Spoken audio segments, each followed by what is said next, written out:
Anne-Elisabeth Lemoine recevait l'étudiant et auteur Maxime Yeddo, ce jeudi 4 mars dans C'est à vous, venu présenter son livre Génération fracassée, dans lequel il dénonce la façon dont les jeunes sont oubliés dans la gestion de la crise sanitaire par le gouvernement. Face au chroniqueur du talk-show de France 5, le jeune homme de 22 ans n'a pas hésité à pointer du doigt les faibles considérations de l'exécutif pour les jeunes générations impactées par la pandémie, qui sont à son sens trop peu entendues dans les médias notamment.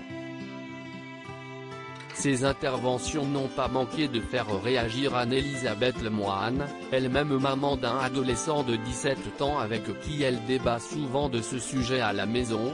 « J'hésite à offrir votre livre à mon fils qui a 17 ans parce que ça va le radicaliser un peu plus », a-t-elle lâché avant de poursuivre, « Déjà qu'on s'engueule à longueur de soirée autour de cette question d'être solidaire, de combattre tous ensemble contre cette épidémie et de pas monter les générations les unes contre les autres », a-t-elle révélé face à Maxime Yeddo qu'elle a qualifié de « Vous me direz ce qu'il en a pensé », lui a rétorqué l'auteur.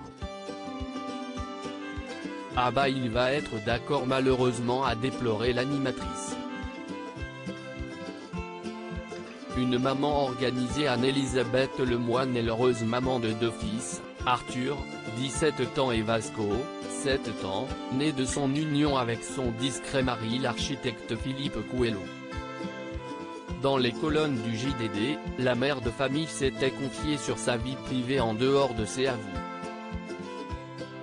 Elle pointait notamment du doigt la charge mentale qui pèse sur les femmes, elle qui doit s'occuper des courses, des rendez-vous chez l'orthophoniste, des charges à payer, si est-il chaud, avouait-elle. Pourtant si est-il de cette façon qu'elle a réussi à trouver son équilibre, comme des millions de femmes qui travaillent, le soir elle rentre après son émission un peu avant 21h, elle couche son plus jeune fils, puis rejoint son époux et son aîné de 17 ans, pour un dîner, aux alentours de 21h30, 22h.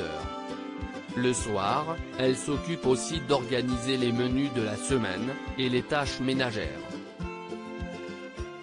Et se repose avant d'enchaîner une nouvelle journée pour être au studio de la société de production Troisième Œil, dans le 7e arrondissement, à 9h30.